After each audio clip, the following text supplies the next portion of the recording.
মিতু এক ছোট্ট মেয়ে, তার কোন ভাই বোন নেই। বাবা মা সারাদিন ব্যস্ত থাকে। মিতু সারাদিন একা একা ঘুরে বসে থাকে, তার খেলার সাথী কেউ নেই। রোজ সকালে মিতুর মা তাকে স্কুলে দিয়ে আসে। স্কুলে অনেক বন্ধু, কিন্তু স্কুল ছুটির পর সবাই চলে যায়। মিতুর মন খারাপ হয়। সে ভাবে, আহা, যদি আমারও একটা বন্ধু থাকতো।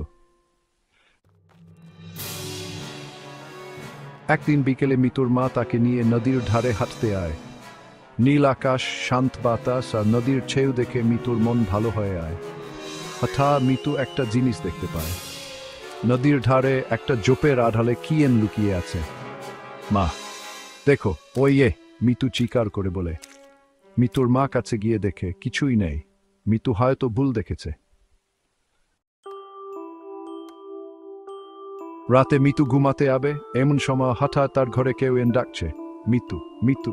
মিতু ভয় পেয়ে আয়। সে দেখে তার ঘরে একটা আলো জ্বলছে। আলোর ভেতর থেকে একটা মিষ্টি কণ্ঠ ভেসে আসছে, বা পেও না মিতু, আমি তোমার নতুন বন্ধু। মিতু অবাক, তার নতুন বন্ধু।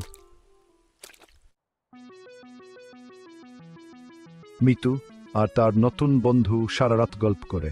তারা গান গায়, খেলা করে আর মজা করে। কিন্তু ভোর হওয়ার আগেই বন্ধুটি চলে আয়। মিতু প্রতিদিন রাতের জন্য অপেক্ষা করে। তার বন্ধু তাকে অনেক গল্প শোনায়, জীবনের মানে বোঝায়। মিতু আর একা নয়।